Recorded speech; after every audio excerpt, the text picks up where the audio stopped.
All right, so this is going to be for Red Day on the 26th and White Day on the 27th of September. So if you were absent one of those 2 days, that's what this video is for.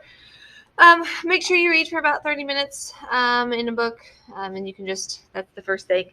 And then after that, what we ended up doing today is we talked about connotations. So I'm going to kind of just show you the notes that we ended up taking.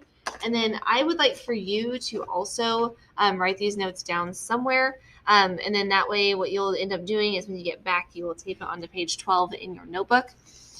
So on page 12, we talked about denotation versus connotation. These may be new words to you. And so I'm just going to kind of go through this. Now, authors do use different word choice and things to create a different emotion in you or in the characters as well to kind of give more description based on what's happening in the book. So every word has a denotation. Denotation means dictionary definition. I underline the D's in there because it kind of has that alliteration feel there. So denotation is the dictionary definition. What does it mean? Okay. So again, make sure you're writing these things down. Connotation is how words make you feel, or make me feel, make you feel. Either way. Okay. So connotation, how words make you feel. Now, based on that, yes, there could be a word such as chocolate. Chocolate has a dictionary definition. Comes from cocoa bean, like it has certain things in there, but connotation is how that word makes you feel. For me, chocolate makes me happy, so it has that positive connotation. Okay, so every word is going to be set up that way. Again, make sure you're kind of, when you're taking notes, that you're labeling it with the actual label that's there with it, so that way you know what you're talking about when you bring it back to class. Okay, and then down below, we're going to talk through a couple of things. So this is talking about the word chef. So the word chef is right here, and the denotation for chef is that they prepare food. But the word chef, in the way that it's there, has more of a positive connotation, because if you go to a restaurant and the chef makes you something, a lot of times that word has a positive connotation. Different words for someone who prepares food. You could have a cook, you could have lunch lady. There's multiple things that you could end up putting there. But chef has that more positive connotation. Okay. Then we get to the next one.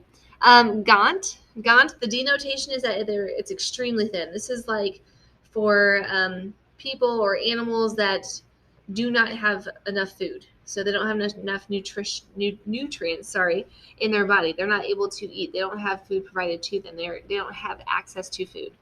They're kind of just like skin and bone. So extremely thin as a negative connotation. Even the word in itself, gaunt, how it's said kind of comes off with like a negative sound, like gaunt. It ends abruptly.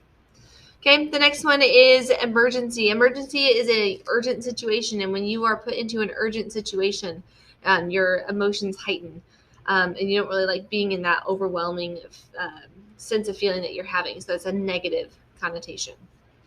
Okay, and the last one in this little section is confident. Confident means that you are sure of yourself. So that has a positive connotation. So all sorts of words, yes, they do have a denotation, but they also have a connotation. A lot of times, though, too, that sometimes you could have a word that has a denotation and then it's just a neutral feeling. It's all based on the other words around that it's being used with, but it's also based on your experience with that word. Okay, so make sure you have those things written down. We have one more table we're going to look at. This is actually kind of interesting. It can change. So like I'm going to say a sentence. Okay, so house, the denotation of that is a place to live. But if I were to say Mrs. Dingman lives in a house, that's kind of a neutral, like, okay, that's great. But if I were to change the word house to have a positive connotation, but still have the same denotation, so it's still a place to live, and I said Mrs. Dingman lives in a mansion, that kind of gives you more of a positive connotation. Whereas if I would say a little bit different and say Mrs. Dingman lives in a shack, that has a more negative connotation. Okay, so all I did was replace the word house with either a positive connotation word or a negative connotation word, meaning having the same denotation as house. Okay, so like this next one, said means to tell. Okay, so positive connotation for that one is that instead of saying said, we would say informed.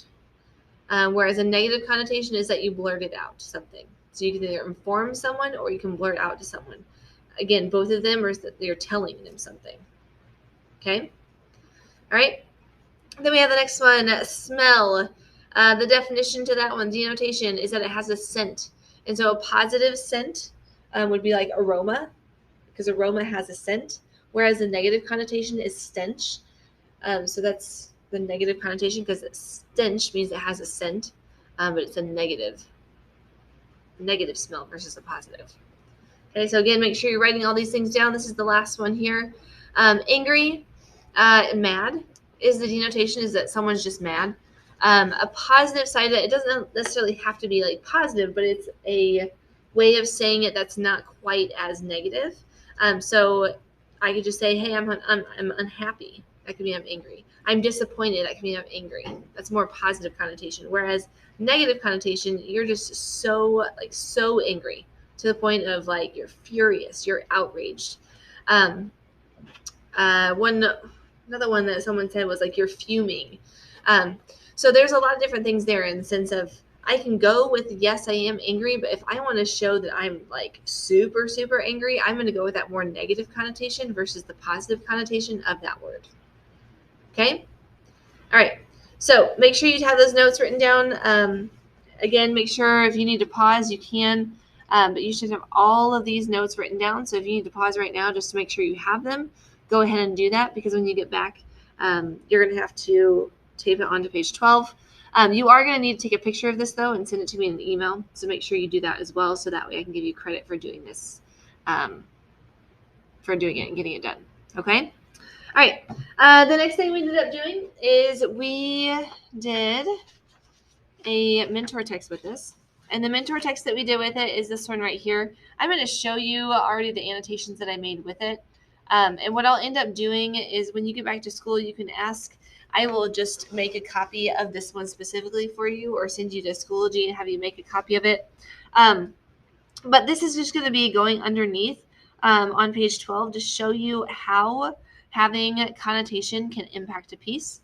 So in this particular piece, I went through and I'm going to read it to you. But we're going through and we're seeing all of the words that have a negative connotation and doing that with it. And so as you see at the very end of it, I'm going to show you this now, but at the very end of it, all the things that are boxed in is showing you that it is negative connotation. Okay, so that adds a lot to this piece. So I'm going to read this to you, and make sure you do listen to this because we are going to reference this quite a bit. So I'm just going to go ahead and read through this for you real quick. But pay attention to the negative connotation and using those words. Okay, it's overwhelming. So again, I boxed that in. Negative connotation. A city's worth of angry faces staring at me like I'm a wicked criminal, which I promise you I'm not. The stadium is filled to capacity, past capacity. People are standing in the aisles, the stairwells, on the concrete ramparts, and a few extra thousand are camped out on the playing field. There are no football teams here today. They wouldn't be able to get out of the locker room tunnels if they tried. This total abomination is being broadcast on TV and the internet too. All the useless magazines are here and the useless newspapers. Yep, I see cameramen in elevated roofs at intervals around the stadium. So even in just those first two paragraphs, you're going to see all the ones that I boxed in and put a little negative sign to it. If those were taken out, you wouldn't get quite the same feel. Something has happened to these people, and we're not 100% why yet. Okay? All right. There's even one of those remote-controlled cameras that runs around on wires above the field. There it is, hovering just in front of the stage, bobbing slightly in the breeze. So there are undoubtedly millions more eyes watching than I can see.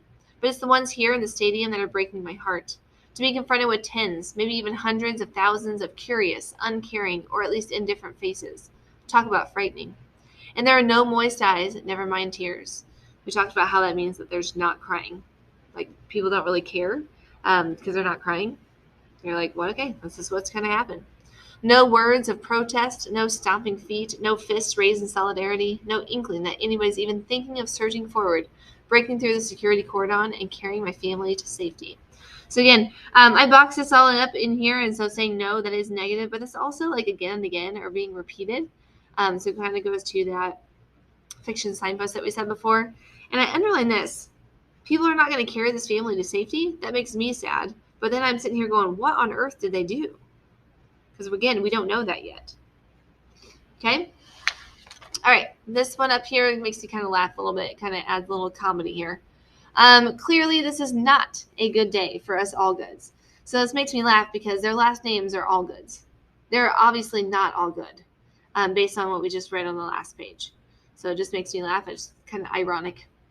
In fact, as the countdown ticker flashes on the giant video screens at either end of the stadium, it's looking like this will be our last day. It's a point driven home by the very tall, bald man in the tower they've erected midfield. He looks like a cross between a Supreme Court Chief Justice and Ming the Merciless. I know who he is. I've actually met him. He's the one who is the one. So he's the guy in charge right now. Okay? Directly behind his oneness is a huge NO banner, the New Order. So this guy is now in charge, and he has new government. So what I'm thinking right now is that all these other people there at the stadium, they're behind him and like, yes, we are for whatever you're doing. But the Allgoods are not. They're not with this new government. They don't like what's happening, is my guess, just based on what we've read. And then the crowd begins to chant, almost sing, the one who is the one who is the one. Imperiously, the one raises his hand, and his hooded lackeys on the stage pushes forward, at least as far as the ropes around our necks will allow. So, yes, that is very negative, but we can also infer that they're being hanged, that they're going to be put to death, all that kind of stuff. Okay? I see my brother, Wit, handsome and brave, looking down the platform mechanism, calculating if there's any way to jam it, some means of keeping it from unlatching and dropping us to our neck-snapping deaths, wondering if there's a last-minute way out of this. I see my mother crying quietly, not for herself, of course, but for Wit and me. I see my father. So I'm going to pause here for a second because I want you to notice that this is also happening again and again, saying, I see, I see, I see. They're kind of just like taking roll of all the people in their family that are in the same situation. Okay? I see my father, his tall frame stooped with resignation, smiling at me and my brother, trying to keep our spirits up, reminding us that there's no point in being miserable in our last moments on this planet. But I'm getting ahead of myself. I'm supposed to be providing an introduction here, not the details of our public execution. So let's go back a bit.